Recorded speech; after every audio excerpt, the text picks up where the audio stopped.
Okay, hi everybody. I'm John Panzer. I'm Joseph Smarr. And we're here to talk to you today about bridging the islands and providing fluid social experiences across the entire social web. Okay. We'll be talking about that guy a little bit later. So first, before we get started, I just want to let you know the Wave URL for this session is this bit.ly link. You can copy it down, and please use that as a back channel and chat about us as much as you want. And we'll also put additional information and links and resources up there.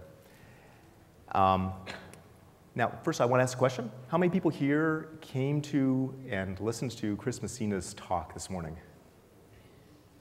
Okay, fair number of people. Some people didn't. But just so you know, we're going to be recapping a little bit of his story, because it's the same story. It's the story of the social web. And so the first thing I'm going to do before we go into the technical details is to tell you guys a story. So, once upon a time, there was a girl named Kate. And there was a guy named Jack. And Kate and Jack, well, turns out that they lived on two separate islands. They didn't know each other. They never saw each other.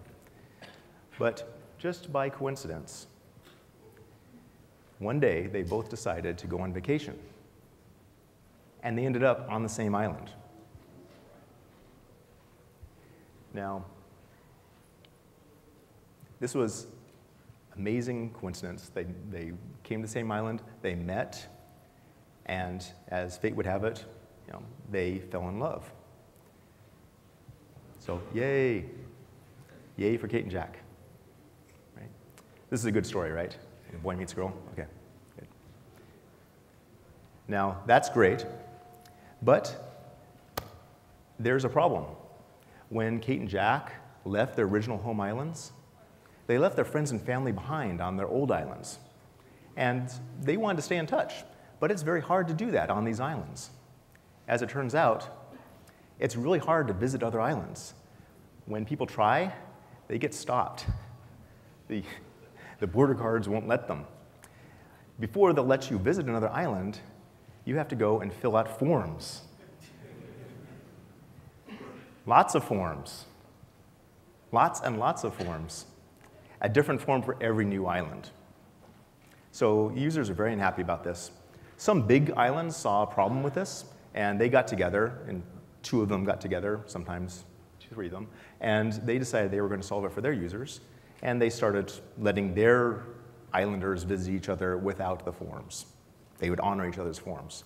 Well, that's great for the big islands, but it left a lot of people out in the cold. It's not so great for all the little islands, and there's a lot of people on all these little islands. So people still had to fill out a lot of forms. So that didn't work for everybody. So what happened was some young islanders, we technically call them geeks, got together and they decided that we're going to come up with a solution for this that'll work for all the islands and for everybody all the time. And so they made up they came up with a solution that would let the islanders travel around and visit the other islands without having to go and fill out all of these darn forms. So this was a big problem for the islanders, and it's also a big problem for us today here on the social web.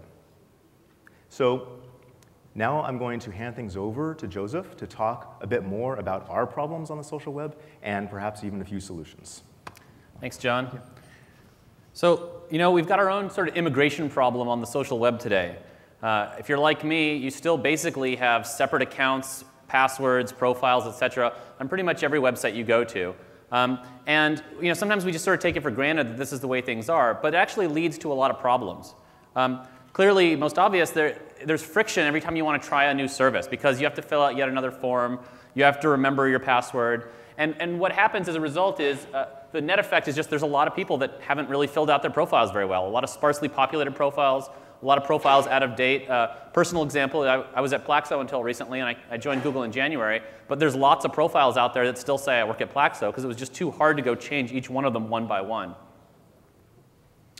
It also leads to poor security because if you're like me, you don't actually use a separate password for every single website you use. You tend to use the same one over and over again. You don't? I must confess. Now, what's humorous to me is not only is this obviously problematic from a security perspective, it's still the case that one of the biggest complaints any website has is lost password problems from their users. Because it's still just too much hassle to remember which username or email address that I used, and was it my one password or my second password. And this obviously is a problem as well. And then perhaps more subtly, but actually more importantly, I think that when these islands are all fragmented by default, interop is hard. You don't know who else the person is. You don't have any of their data. And so you just tend not to get as much rich interaction between the sites that people use. And when you do get interaction, it tends to be biased towards just picking a few big services and working with them, because you don't really know which services the user is on, and each integration is separate. And so you just don't have the ability to easily let users come and use the tools and services they're comfortable with and have it all just work. In summary, this is bad for developers and bad for users. And, well, thank you for these automatic transitions. But we have good news. Let's do that one again. That's too good. It's bad for users. It's bad for developers. There's got to be a better way. And there is. Because, of course, there are now a bunch of technologies being developed that let you sign up for new services using the accounts you've already got. And if you think about it, there's actually sort of two related problems tied up in here. One is, who is this person, right? If I can show you my identity from an existing service, I don't have to have that separate username and password for you to know who I am. And of course, lots of services, I not only have an account, I have useful data there. And if I can authorize you access to have some of my data without having to give away my password and everything that comes with it, then I'm much more likely to want to participate. And there are increasingly open standards that are actually behind a lot of these. So most big services today have some service now. This wasn't true even a year or two ago. I've been speaking at I/O for a while, and it's amazing how much better the situation gets each year. So almost all of the big providers now support OpenID and OAuth, including Google and Yahoo and Facebook and LinkedIn and Twitter and on support some of these standards. And so you not only have a chance to use a lot of these big services to help the users come to your site faster, you're not having to build it from scratch as much every time you want to work with a different provider. And of course, that allows you to work with smaller providers that you might not have heard of, but that speak the same standards. Now, one of the things that people mention a lot is, OK, so how am I supposed to tell the user, or how am I supposed to ask the user which services they use? Because there's lots of different services out there. There's new services changing all the time. And so one of the things we've been trying to work on is better ways to have that communication about, here are the tools I already use so that you can offer me a more personalized experience. And there are actually a bunch of different ways if you think about it. I don't think it's that bad. What a lot of sites do now is they'll have buttons for a lot of the popular services. So you'll see sign up with your Google account, or sign up with your Facebook account, or sign up with your Twitter account. And I think that's reasonable, as long as it's not the only way that people can provide their information. You want to still let the smaller guys come in and play too, because today's small guys are going to be tomorrow's big guys. In many cases, though, you actually have some clues. So for example, if you're inviting people to join your service, if you're sending out invites to your friends, you can look at their email address. And if it's a Gmail email address, well, maybe you should offer them a Google onboarding experience, right? And so forth. And often, if you're sharing content out into, say, Twitter or Facebook or Buzz, and you're getting clicks, you can look at the refers of the links. And you can say, oh, the person's coming from Facebook, so maybe I should offer them a Facebook onboarding. And again, that sort of breaks that logjam of not having a clue which services the person's on. There are even better ways that are coming out now. So there's a technology called Webfinger I'll show you a little bit about, where you can basically look up a person by their email address or by their account ID, and the service will actually list, here are the services I'm on, or here's some information about me. So if it's very common for users to give their email address when they're trying out new services, and now you can look that up and figure out more about them. And there's also a technology we've been working on with partners called OAuth, where the actual browser can hold some basic information about what services you use. And as you go around to those services, they can push that information into OAuth. Not giving away your private data without your permission, but just a little hint like, hey, someone on this computer is using Google. Maybe you want to show them a Google thing, or maybe on a smaller service. And then other sites can query that and see. So there's sort of a whole set of different technologies you can use to figure out how to offer the user a better experience. OK, let me show you a little demo here. The Wi-Fi gods hopefully will be cooperative. Now, where's my other window for Chrome?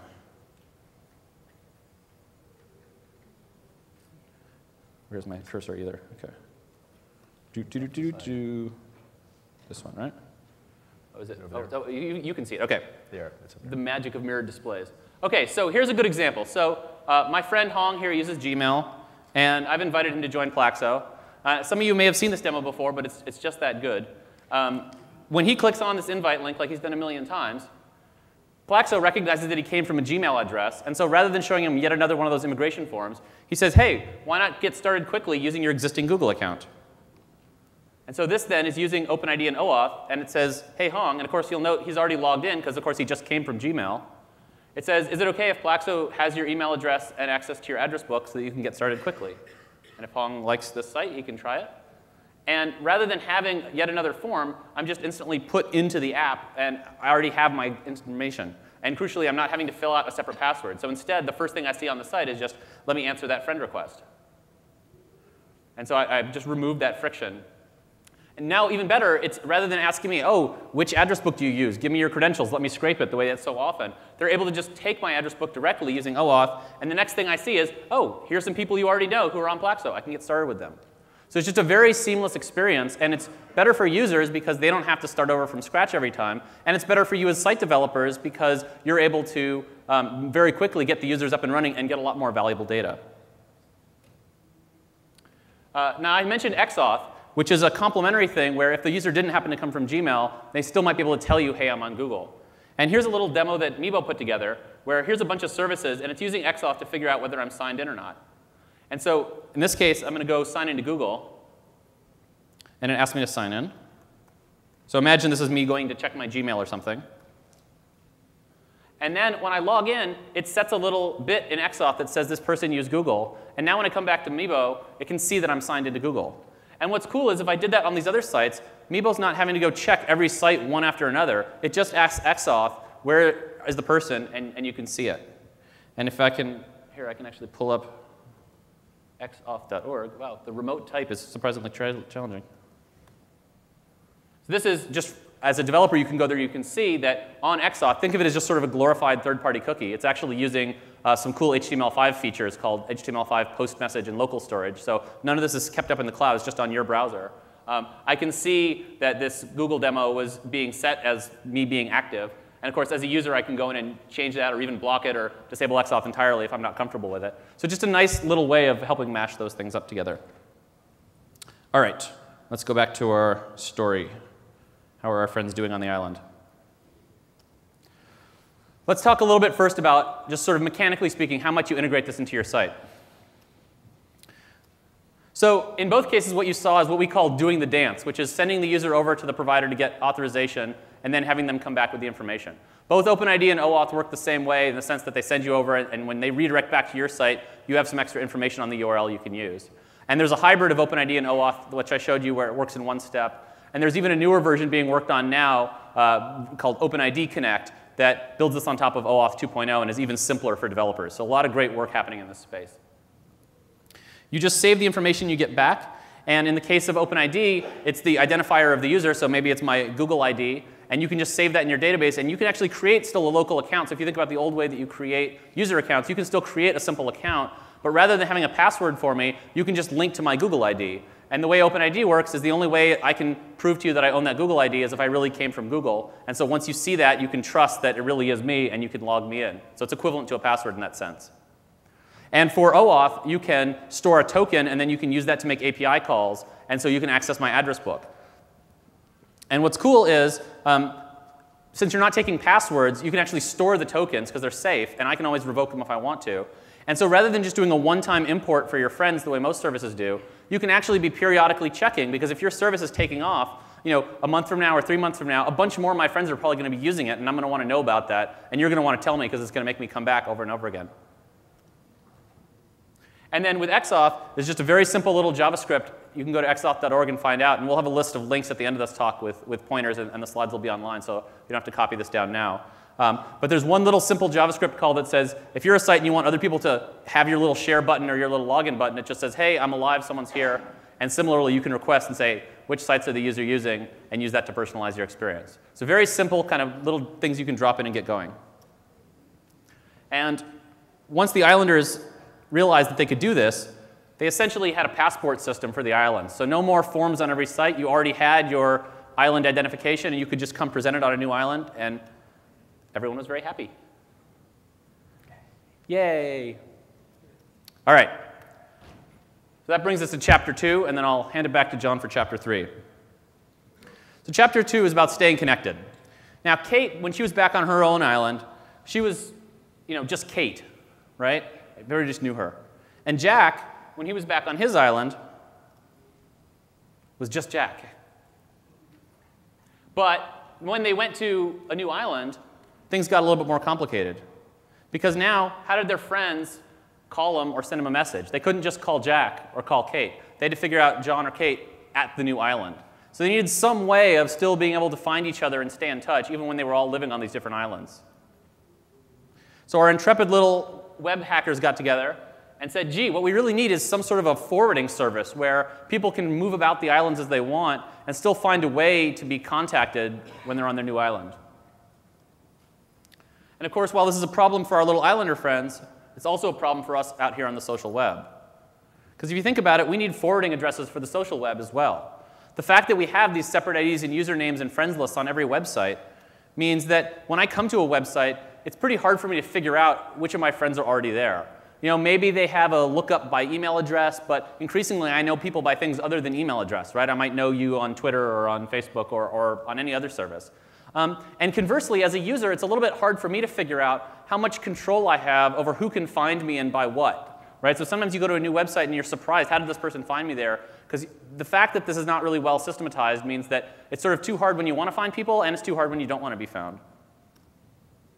It also means that the information shared at each of these websites tends to stay within their own website. So, and if you're like me, the more services you try to use, you've sort of got separate places you have to go, each one with their own little news feed, each one with their own little social inbox, et cetera. And it's sort of hard to really get a sense overall of what people are doing without having to go live in all the different places they are. This would be like having to visit each island just to figure out what was going on. And the messaging systems themselves are also fragmented. So if I want to comment on your story, or if I just want to send you a message and share with you, it's hard to do that if I'm on one service and you're on another service, right? And if you think about it, again, sort of nobody's really winning here. This is just sort of fragmentation because the whole social web is still quite in a primitive state. So what's the conclusion here? I think you can say it with me now. It's bad for users, it's bad for developers, and it makes little storm clouds on the island. We've got to be able to do better than that, right? Well, once again, I've got good news for you. And that is that there are now technology that helps you actually link the profiles that you use together, and that lets you then figure out how to be found and actually bring your friends with you when you check out new websites. So the first thing is to figure out how should somebody find me when I go to a new website? And of course, conversely, how should I find other people? And there are a few different things you can do. So if I have different profiles all around the web, I can actually, and obviously if I was logging in with an OpenID, that's one way of linking profiles.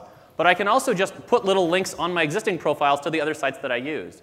And of course, you don't have to link together all your profiles. If you want to keep your work and personal life separate or things like that, you can certainly keep those separate. But if I want to put a few things together and say, me on Twitter and me on Facebook and me on Google, it's really the same person, I can just put these little hyperlinks between the sites. And there's a little micro format where you just put rel equals me on the link. And a lot of services do this for you already. That says, hey, this really is the same person. So if you know me by my Twitter handle, and my Twitter handle points to my blog, and my blog points to my Google page, et cetera, you can find me by a bunch of those things. So anybody who already knows me by one of those services could come and find me on this new place.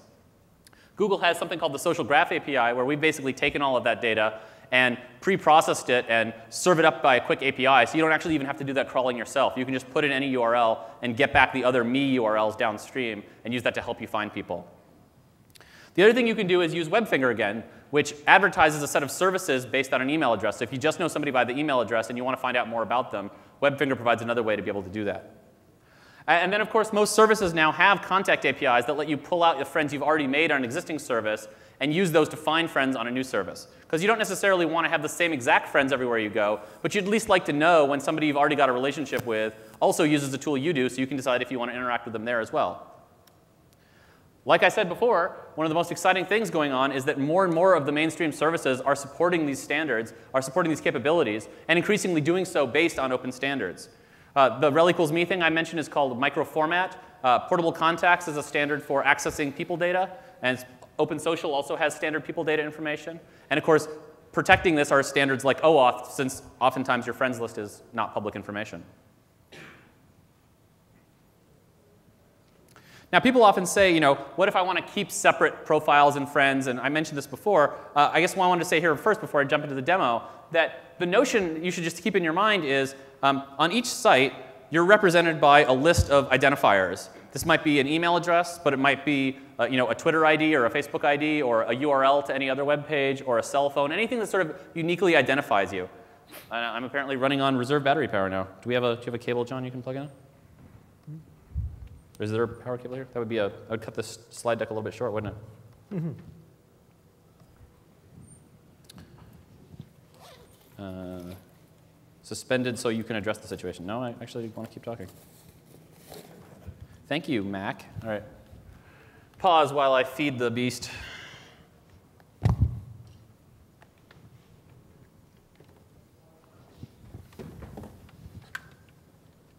Electrons. All right, back to our regularly scheduled program. OK, so think of yourself as a list of identifiers. And then as site developers, what you should do is let your users attach as many of these identifiers as they want, and just let them control which one of them you can use to find the person by or not, right? So I should be able to sign up with an email address that I want to receive notifications from you from. Doesn't necessarily mean I want everyone who knows that email address to automatically be able to find me there. And I think if you think about it that way, then it's not so scary because you can give users control over exactly how they're found, and you can let them be found in lots of different ways. And of course, you can, when you have those identifiers and you pull in context, you match them up against each other, and you figure out who you know on the site. You can decide to use that as just a suggestion, like, hey, here's some people you know. Or in some cases, it might be appropriate to even just automatically follow them. For example, I think on Plancast, I can automatically follow the plans of all the people I'm following on Twitter. And for them, again, you can sort of make a business decision based on what works best for your app, whether that's appropriate or not. And same for when I want to share data back out to other websites. So now if I know the other websites that you're on, I can say, hey, maybe you want to tweet this out, or maybe you want to share this in Buzz. And it just sort of works. You can decide, again, how automatic or not it is based on the site you use. Let me show you a little plumbing demo for that as well. So we'll leave X off behind. We'll leave Google behind. So here's my Google profile. And it's one of many profiles that supports some of these standards. So you can see here that it's let me link to some of the other profiles I use. And I haven't linked to every profile I use, just the ones that I think are important. And if I go into the Social Graph API, this is just a little demo console, and I type in that profile URL, you can see that it's found a bunch of links to other websites. And one of the things that's cool is it's not just the websites that I link to directly from my Google profile. It's also the websites they link to and so forth. And so it's sort of the full set of public websites that I've been comfortable sharing. And like I say, Twitter does this, LinkedIn, Dig, all these sites support these rel equals me things. So it's not something where you have to be a geek to set that up. A lot of your users already have this information, and you're just not using it. So now you actually can know me by a whole bunch of different places. And if any of those people come, they can find me as well. And then I mentioned Webfinger. Chris Messina went through a little more of the code this morning, but basically it's a standard way for service to provide a little bit of discovery information based on an email address. And the way it works is you basically take the domain off, look up the well-known location for Webfinger based on the domain, and then pass in the username to find that user's specific information. So for example, if I go and look up Joseph, jsmart@gmail, so say you know me just by my email address, here's a sort of human-readable-ish version of what Webfinger spits out. And one of the things you'll notice here is it says, oh, Google supports portable contacts, and here's the me endpoint for portable contacts. So here's my profile and my friends. And if you go hit that information, here's the output. And you can see it's sort of a machine-readable version of all the data that's on my profile. So it's got my name, it's got my photo, it's got the other sites that I use, it's got my, what companies I went to. So all that information that you might have to make me fill in from scratch, you can just use immediately because I've already published it publicly. And because there are these open standards, it's actually ready for you to consume right away. And lots of other sites do the same thing. In fact, I should mention, I believe we just launched the Buzz APIs. If not, Scoop. I think we did, though. And all the Buzz people APIs are all portable contacts as well. So for example, here, this is all the people that I'm following on Buzz. You can see it says @following. And this one is in JSON. The previous one's in XML. They both work in both formats, so you can use whatever you want. But what's cool is now, since in Buzz, the people you're following is public by default, you can go and find a bunch of information about my friends. And one of the things you'll note is a bunch of the URLs they've hooked up is in that information. You can run those through the Social Graph API. And you can see how very quickly this gives you quite a rich tapestry of information to help get users up and running and wired. So it's very cool that this all works, and all works in a way that actually none of this is Google specific. It's just using these open standards. OK, yeah, let's go back to the talk. Oh. So hopefully that made sense. Some mechanical advice for this. So basically what I said is you want to let users claim and verify as many identifiers as is appropriate. With an email address, you could send them an email and have them click on it. Although increasingly, you can use Webfinger and figure out if it supports OpenID, and then just make them do OpenID to collect the same information, right? So for anything like Google or Yahoo or others, they'll give you the email address as part of the OpenID round trip. So you can actually use that with just a nice little lightweight pop-up to verify their email address, and it can be a lot less friction for you than actually making the user go fish that confirmation email out of their spam folder to click and prove they really own it. And then you can use the rel equals me links to find even more sites that they use, and so forth. And you just want to make sure users have control over how they're findable, so that they don't feel like they're being trapped by sharing that information with you. And then you can use the OAuth that you got from before to look up their contacts API, and then essentially just do a merge of all the identifiers of all their friends versus all the identifiers on your site, and boom, you've got your list of local users.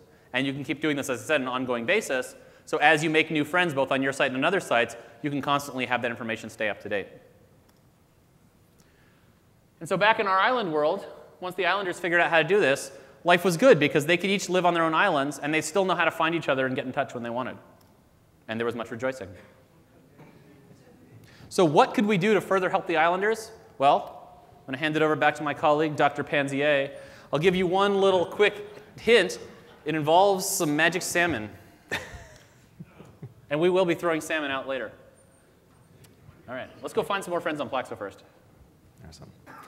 Thank you, Joseph. And wonderful. By the way, we can take almost no credit for the really beautiful graphics. That's all Chris Messina. Yeah, I want to give props to Chris because he spent way too much time on this. I hope it's obvious. Yeah. OK, so the islanders figured out that they can send messages to each other. The bottles are working out kind of OK, but there are problems with them. So one issue that these islanders have is, they want to find out what's happening on the other islands. And when they do this, the technology that they have is they go back to the other island, they sail over the boat, and they check to see if there's any messages waiting. And they check, and they check, and they check. And often there's nothing there. Actually, most of the time there's nothing there. Sometimes when there is something there, they're not checking, and so it takes a while until she's going to come back because now she's mad. So that's a problem. She's not getting her updates in real time. Problem number 2. These islanders are going around and they're doing complicated things. They're taking rich photos and videos, and they're doing sharing, and they're doing all kinds of stuff. And they want to tell people about it, but the language that they have, the amount of stuff they can stuff in those bottles, isn't sufficient to the task. They can only put a little plain text in there, and the meaning gets squished out. So that's a problem for them. And they want to keep everybody up to date on all of their activities, and they want to tell them about it. They want this to happen automatically. They don't want to be writing messages while they're out, looking at whales. They want that to happen just as part of the natural course of things. They want to know all their buddies on all the islands. They want to know that they're out looking at whales right then.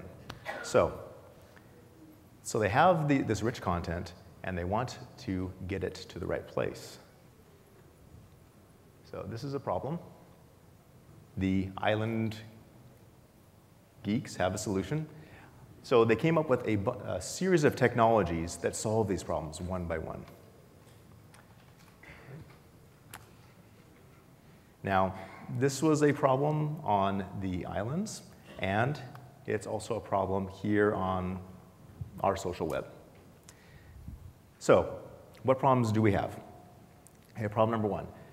The technology we have today for retrieving data across websites is basically RSS feeds and polling. So you're polling over and over and over again. This is a problem because it means it's not scalable. But the first problem is that the content that gets squeezed into these RSS feeds, it gets turned basically into text messages, and a lot of the meaning is lost. And different sites don't talk the same language to each other, and so things get dropped on the floor. The meaning gets squeezed out. 2, things are slow because there's lots of wasted effort polling. It's not scalable, and these things just take a lot of time. You don't get in real-time updates when somebody's going to a party. You find out 2 hours later, and that's no good. And 3, when the content does get to where it's going, and you actually have a conversation about it, the conversation ends up only at being siloed at these other islands, and the first island, which created the party, never finds out about it. So the conversations get fragmented, and it's hard to keep track of what everyone is saying. Okay? So all this, What is it? Bad for users, bad for developers. Sad, but good news. Yes. There's a C- present participation there. Thank you. Yeah, you got to do better. All right. So now you can share and consume real-time, rich activity data across the web. You can annotate existing feeds, so there's an upgrade path that doesn't involve replacing the entire universe. By adding in additional metadata, verbs and objects. There's a standard for this called activity streams. Chris has talked in detail about this morning. I'm going to show a few examples coming up. This makes it much easier to resyndicate your content. Real-time PubSub Hubbub is been deployed across the web now. There's many, many, many places using it, and great success. You can use existing public hubs, or you can roll your own, totally up to you. The net result is that the hub takes on all the heavy lifting. If you're a publisher, you just ping it. If you're a consumer, you just get the data pushed to you in real time. And finally, you can now make your users' replies and cross-site mentions swim upstream to the source of the content or to the person being mentioned. And so you can post replies back to the original source with the commenter's permission, and mentions can get sent where they really should go, which is to the person who's being mentioned. So I'm going to do a quick demo. Your demo thing is linked. That's way more sophisticated than what I did. The web, yes. OK, so there are some existing, well. That's good. There, yes. Oh, yes. Win. So there are existing sites which have actually implemented some of this, and so I'm going to demo a couple of them today. Two of them are ClickSet and StatusNet. So we're going to give them a little bit. Aren't you going to sign in with your existing account? Yes. OK. Real-time heckling. Yes. I'm going to sign in.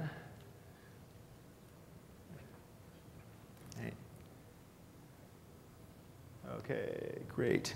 And now, so now on ClickSet, it's a microblogging site. You can write messages in general, and you can also mention other people. So let me do a quick. I'm going to cheat and copy and paste. I need something, just a moment. Just scroll over? Yeah, I think I'll scroll over here. Yes, thank you very much for your technical assistance. Yeah. This copying and pasting business, way too complicated. All right. All right. Here we go. So here we go. I'm at the site. And I want to tell my friends, Jack Salmon wants to tell his friends about this cool YouTube video, which I'm not going to play here, but if you guys want to go play it, you can. And so he's going to tell them about it, and he's going to mention them. And they're not actually on ClickSet. They're on the islands sites that they prefer. And so I now have, I've posted this publicly so everyone knows about it, but specifically, I want Kate and John to know about this. So Kate is over an island that's Status.net, which is her own little site. And if I hover over this, ClickSet has this nice little feature where you got a nice little hover card of Kate. And you can see that I can see her picture. Now that picture, by the way, ClickSet doesn't know a thing about this. That picture is retrieved via Webfinger from StatusNet automatically. There's no pre-federation here. It's all automatic, zero config. And there's a lot more information that could be displayed. So if I want to go over see Kate, so I can go over to see Kate. And if I go over and look at, they call it replies. So on Kate's site, she sees a stream of replies. Anyone else can see it too, in this case. And they're showing the mentions from across the web. And as you can see, it got pushed in automatically. And I'll show you why that's safe and why it can be spam-free in a little bit. OK. The other, by the way, this is not just an ad. This also went off to a little demo site.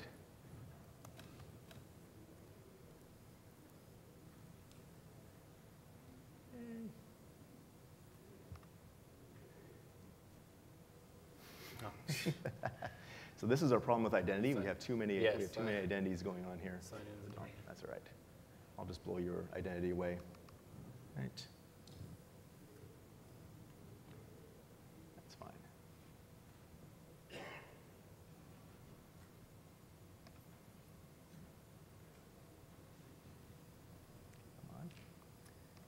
Okay, and this mention has shown up. It's shown up twice because I've been demoing this.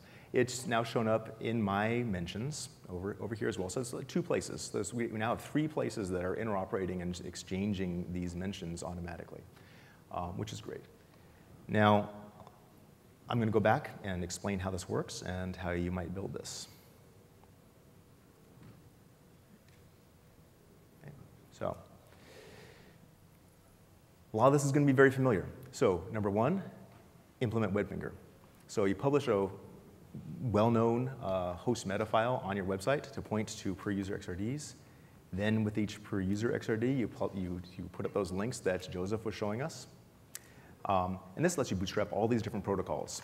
So that's why Webfinger is the starting point. And then finally, you use these email identifiers, which machines know as ACCT identifiers, or URLs. Most of these protocols, Salmon doesn't care. All it cares about is that machine readable, and there you can use Webfinger with them.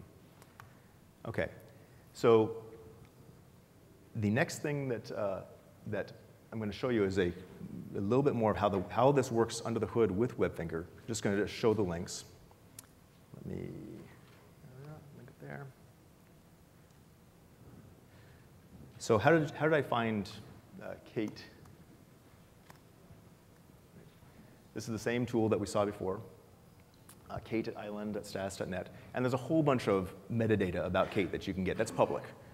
Some of it's services that Kate uses, and some of it are pieces of data that she wants to publish for the world. One of them is this here, Salmon replies. She wants to be told when people are talking about her, so she puts a link up. And people post to that link when they post the mentions to that link. Very simple. If she doesn't want mentions, she doesn't put the link. She also publishes, so that she can publish things back out to the web, she publishes a public key in her Webfinger. And this is actually very powerful and very generic. And in addition, she's got a lot of profile information, all the things that Joseph showed. I'm not going to go into detail, but obviously you can do cool things like pull out the profile picture automatically, which is what users actually care about. So notice that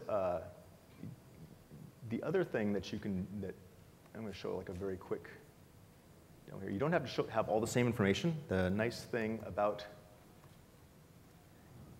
this is it's generic, and you can publish as much or as little information as you want. In this particular demo, this little App Engine demo I've thrown up only has 2 very tiny pieces of information. So you can be as private or as public as you want to be. You've just got a few pieces of information that are required to make the protocols work. Okay? But it's all very regular. It's links and types, and that's essentially it. So I'm going to go back. All right, and I'll talk a little bit about the data that's being sent back and forth, because the data that was sent back and forth under the hood for those mentions are actually activities. I mentioned you, and here's the text. So first thing you want to do is add activity verb and activity object type into your feeds. You can use ClickSet if you're consuming feeds. You can use it as a proxy in order to infer a lot of this data. You want to map to existing verbs where possible. There's a standard for this, so that people can, when they're really talking about the same things, you can map to the same things. If you're not really talking about the same things, you can extend it and you can add your own. And the cool thing is you can augment this, so you can have a generic verb and a more specific one, and people will actually understand whichever one they can. And you can also put out unstructured content as well for compatibility, meaning that you don't have to boil the ocean to get started with this. You can start producing this today, and it will work better when everyone else starts implementing it too. And then finally, when you're creating something, you want to get credit for it, so include a generator which gives you, a attribution for this information. And as always, use Webfinger. Now, when you're consuming activities, same thing in reverse. You want to map the verbs and objects to your own data types. You provide a good UI. So if you're getting this information, you know that somebody's sharing a video with you, you can customize the UI. You can customize the heck out of the UI because you know that they're trying to share a video. It's not like an email where you've just got 27 attachments and you don't know what to do with it. So you can share photos, you can display the thumbnails, and do cool things with it. And then the fallback, the very worst case, you can always display the unstructured content, which is likely to be fairly good because it's what the producer wanted you to show. And then display the activity generator, give attribution. All right. And Webfinger, as always, you can go after, if you don't have the data that you need, you can go and do Webfinger discovery to get more data, as we saw with Kate's profile photo. Next, if you're doing feeds, you really want to do pub/sub/hubbub, because that will make sure that these things happen in real time. And when that video gets shared out, all of those people get to see it right away. And for some videos, that's actually very important. For things like parties and events, that's really, really important. So this is pretty standard. You add a link, you post a ping to the hub when you have updates. When you can either run your hub or use a public one. We've got a public one on Google, which everyone can use. And when you're subscribing to feeds, look for that link, look for the hub link. If it's there, that means that you can use it to subscribe and get content pushed to you without you having to do anything. So this is almost, there's no downside to this. So you get things immediately, you do less work, you spend less money, and you have a better user experience. So next, Salmon, which is one of the newer technologies here. And by the way, I'm happy to kind of go into more depth in a question and answer session later. I just want to make sure we cover all of these things at a medium level. So if you want to produce Salmon and produce a stream that Salmon can swim up to, you want to have, if you want to get Salmon comments, so someone's commenting on something in your stream and you want to know about it and you want to add it to your comments, so you add a link rel Salmon. There's a pattern here. Links are really, really useful. Point to the Salmon endpoint. You accept a post. You take the post. You add a comment when you see a Salmon that's valid. And then you do the same thing for mentions. And mentions are really almost the same thing as comments, except that they're not a comment on something. They're just a mention of somebody. And so you can check to see that they're mentioned in there and then tell them about it or display it, whatever makes sense for your use case. OK, so that's accepting Salmon from downstream. If you want to send Salmon, for example, you have something that does comments. So you look for the link, you post to it, you sign the content before you send it so that you can verify that it actually came from that person. It's not just a spam bot or something. And also, if it's depending on your service, you need to make sure the users understand that the comments are being broadcast potentially throughout the web. Salmon is intended for public content right now, and users should know that their content is being pushed upstream. That's fairly, at a high level, very, very simple. Salmon mentions are almost the same thing, except that you're doing discovery on the person that's being talked about. So anytime you see an identifier, which can be something from somebody's address book, it can be somebody typing in an actual email address in the body of a message with a special character, whatever your UI is, and you know that the writer is intending to call that person's attention to the message, then you can look and see if the recipient wants to know about it. And if they do, you post a Salmon. Okay? So here, what I'm going to do next is show an example of an activity and how it gets signed as a Salmon, because you can sign anything with this protocol called magic signatures that Salmon uses. And so we'll see both at once. Let's see here. Why am I signing in again?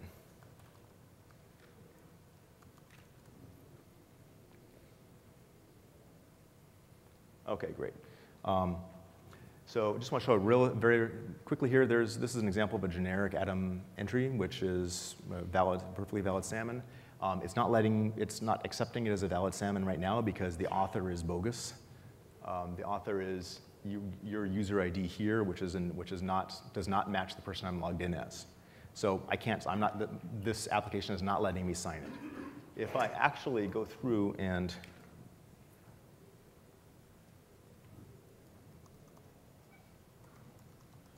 I put my true user ID, OK, great. So what this is doing is behind the scenes, it's dynamically checking and saying, is this person, does the author match the person who's actually signed in? And it does, so I'm saying, OK, great, I'm vouching for it. And it's signing it for me. It's turning it into a Salmon, which down here is a little hard to see, but is it turns into a chunk of base64 encoded text, which isn't actually encrypted, it's just signed. And there's a signature down here at the bottom. And the key point of Salmon in this form is that when you get one of these, you check the signature, and if it doesn't match, you drop the salmon immediately. It means it's a bad fish. You sniff it, and it's gone. If it passes, then you can do a bunch of other tests and see if that person is a legitimate person or he's marked as a spammer. But at least you know for certain that the person who's the author actually sent the thing. It's not like email where you can just type whatever you want in the from field. So what you can do is verify the signature, and behind the scenes this is actually going through a public key verification process, going off and doing Webfinger to retrieve that public key I showed you before, and checking it against the signature, and it's getting an AOK. And then when you want to actually look at the data, you can unfold this, in this case, into Atom. This also works for JSON, and it will work for JSON activity streams. And it shows the data. There's original author. You can look at everything. It's been verified, and you can also carry along the original signature when you want to re-syndicate this back out and prove, keep the proof that the author signed it. So this helps combat spam and abuse in this whole system, which is one of the big problems with a totally distributed system with no central authority. So let me do one other quick. Actually, we're kind of running out of time here, but I won't go into showing the full glory of activity streams here, but it's an extension of this where you're adding verbs and objects. And if you've seen Chris's talk, he's gone into a lot more detail on the structure. But rest assured, this can sign activities just as well as it can plain Atom. Right. OK.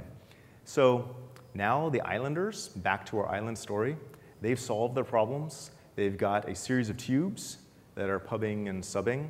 And when they want to send messages, they just pop it in, and it goes immediately in real time to whoever's subscribed to them, and that could have gone through 100 tubes to all the recipients. Now with Salmon, you can now reply, and the reply doesn't have to go back through the tubes. It actually goes to the original source, which can be any number of tubes back removed. And so she calls her magic salmon, hands it the message, Salmon signs it and delivers it, and the recipient knows that it's a good message because it's salmon protected, it's salmonized. You can do the same thing for mentions. So if I'm just writing a message and I want to tell people about that cool video, I don't have to get out of my hammock. I just write the message, and I call my magic salmon, and it splits into 2 magic salmon and delivers it simultaneously via HTTP posts to the recipients, and they verify them, and they know the recipient sent it. This means that, by the way, given that you have social networks, you can use this for access control, because you can believe the sender. That means you can check to see, is this person really on my buddy list, and therefore it's OK for them to send me messages and wake me up in the middle of the night. So all these technologies build on each other, right? So great, the islanders have solved their problems. They're happy, everything's awesome, and now everybody is having a great party time. Everybody lived happily ever after. Now here to wrap things up and to summarize everything that we've learned so far, I'm going to hand back over to Joseph. Thanks, John. That's pretty cool stuff, right? Every story needs a moral, and so let's take a moment to pause and reflect on the moral of our story of these islanders here. They had a problem visiting each other and trying to go to new islands, and that's bad because people should be able to live where they want, right? And with OpenID, they were indeed able to go where they wanted without all that friction. But then once people were living in different places, they really wanted to still be able to stay in touch with each other and find each other and get in touch. And with Webfinger, they were able to do that as well. You shouldn't have to only communicate with people. And there's a reason we use the @ symbol here, right? I mean, email didn't used to have an @ symbol. You used to only be able to email people on the same server as you. And then they invented the @ symbol so you could send mails to other computers. And we're essentially reinventing that today with Webfinger. And lastly, they wanted to not just get in touch with each other, but actually send rich content in real time. And so activity streams allowed them to send photos and videos and location and all the stuff that people are really doing today, and to share it in real time and to have conversations that actually span these different islands. And similarly, I should be able to share with just as much fidelity if you and I are on different services. Just like if I'm on Gmail and you're on Yahoo Mail, we should be able to email back and forth, including rich attachments and HTML and so forth. And the messages should show up with the same speed that they do within a closed service. There's really no reason we can't solve these problems, and as I hope you've seen, we've actually made a lot of progress. And I'll just sort of conclude by saying that we've used this island metaphor a lot, and this is an XKCD cartoon from a few years ago, and what's interesting to me is that it still more or less rings true. We're still basically in these different islands. And from Google's perspective, we think it's great that there's lots of different social websites out there. The web is tons of different websites too. And what made the web work was everybody could put up their own website, and they could all link to each other. And so anybody that came along with a new idea could just get involved, and it could take off, and everybody was better. And that's exactly what we want to see on the social web. We want there to be lots of different cool social sites, niche social content, other sites that have social features, and users to be able to play with them, choose the ones they want, not have to start over from scratch every time. And we're getting really far. I mean, like I say, we've been talking about this for years, it seems like, but each year there's just amazing progress going on in terms of not only how much capability there is to actually have rich experiences across sites, but how many big players are really getting involved in doing this, and how many small players are coming up and using this from day one, and increasingly how much it's based on open standards so that you really can just work with the standards and work with anybody that supports them instead of having to try to pick winners and losers today. So I think that's really exciting. It's got us really excited, and I hope that you see now that this is something you can actually jump in and start playing with today. And so to conclude, we've put a bunch of helpful links if you want to go back and learn more and start playing with things. And of course, we'll be around and happy to answer questions or send salmons as you'd like. So thank you very much, and we'll open up for questions now.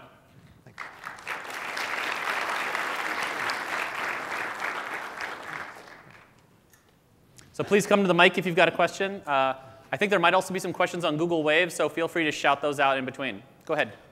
So as someone who's on the Salmon developer list, I see all the commit comments in the discussion, and who's really eager about using Salmon, how long do you think it'll be until we get to the point where there's, or like where we are with OAuth, where there's a bunch of language libraries already out there to make it so you don't really have to understand the workings of the protocol very intensely? Right. Salmon. Everyone who asks a salmon question gets a salmon. Thank you. Yeah, so I'm very optimistic. We're making good progress. There are already Java, Python, and PHP libraries available for Salmon, and some people are talking about Ruby, which I think is an awesome start. And so it's gaining a lot of traction. We have interop, as you saw, which is the most important thing with this stuff, and there are services which have deployed, which are using these libraries, and we're working to collect them and put them up and have them be an open source, in its central location. So I think that's going to be very, very soon, and we're planning on using these for our own deployments for our production services at Google as well. And with all these building blocks, I mean, almost all the libraries have come from developers who got excited and wanted to contribute one. So none of these specs are that hard. It'd be great to jump in, and if it's not in the language of your choice or you don't like the existing libraries, build a better one, open source it, share it with the community. That's how we all grow. Great question. Thanks. Next. Thank you. Slight bit of background. I have a friend of mine who came from a very abusive family. So privacy for her is a very touchy subject.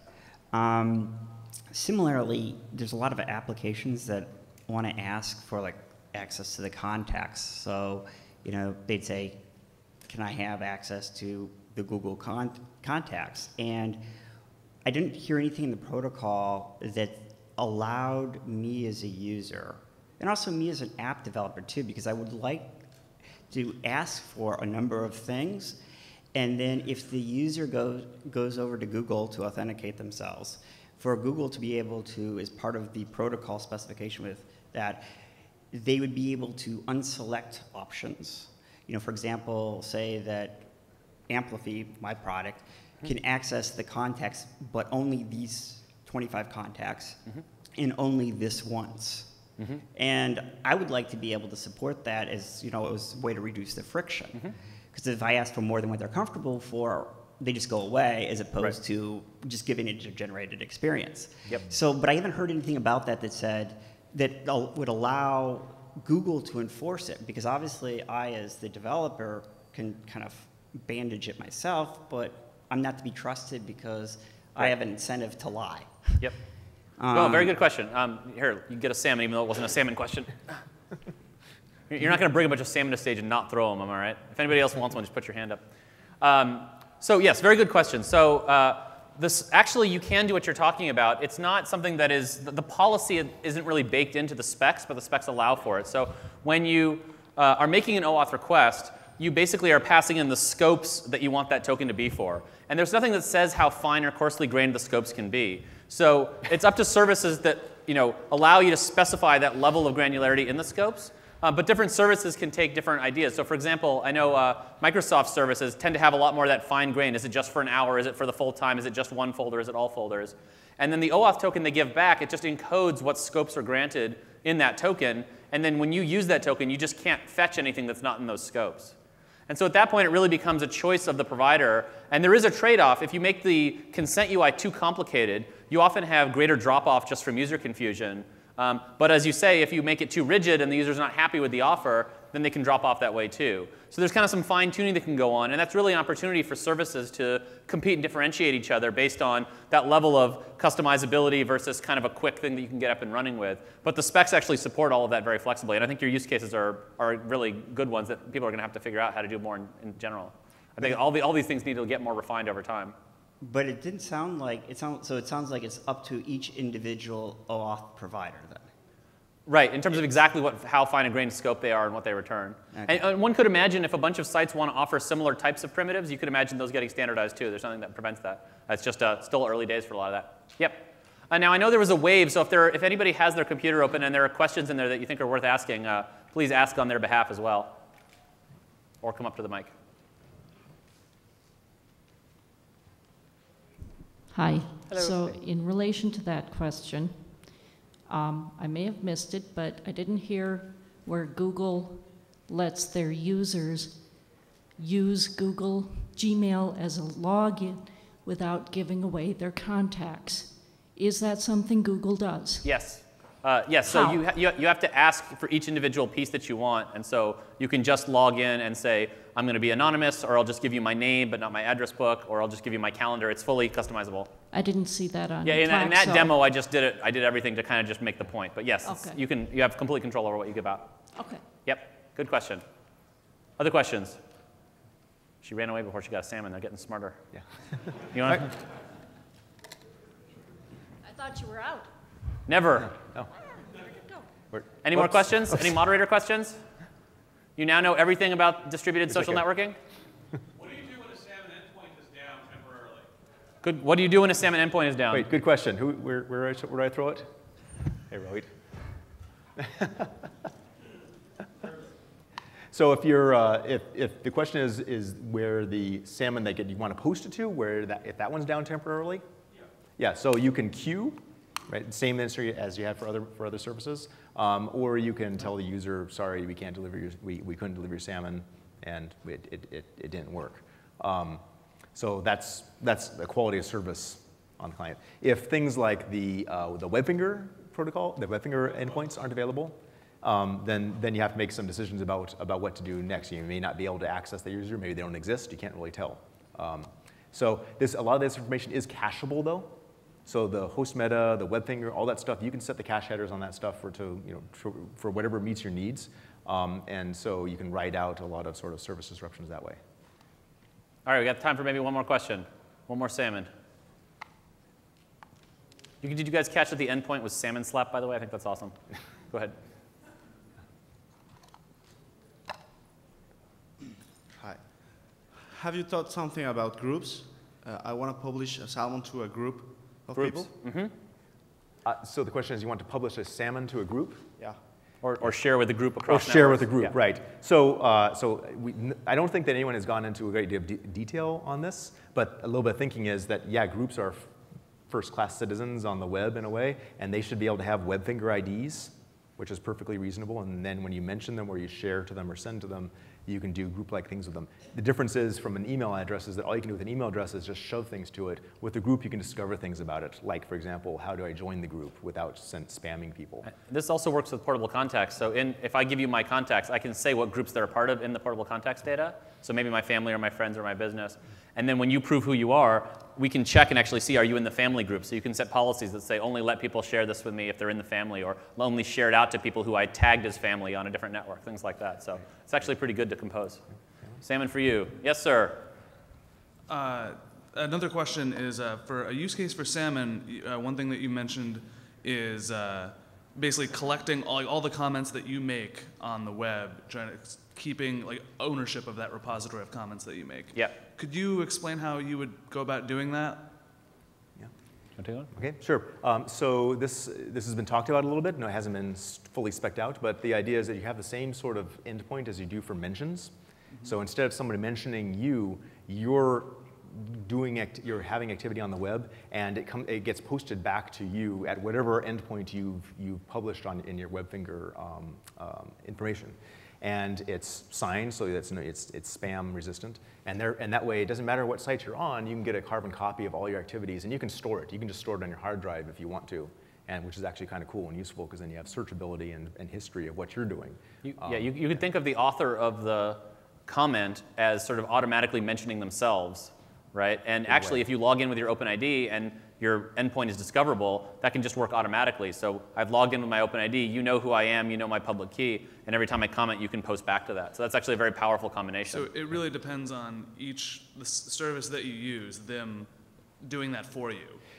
Right, because they're the ones actually generating the content, the activities Right. on your behalf, and so they have to be kind of the ones to submit it for signing and get Although it there have been people like, lots of sites run things like Discuss or Intense Debate. You can imagine if they added it would work for lots of sites. There are even browser plugins, I remember co-comment and things that would actually see when you're posting a comment, and they would grab it and send it back up. So maybe there are things like that that'll get you that before even people have done it all themselves. Yeah, and following me links can also help you find these endpoints. All right, folks, we're out of time. We're out of salmon, but thank you very much for your time, and hope that was helpful. salmon? We'll be around.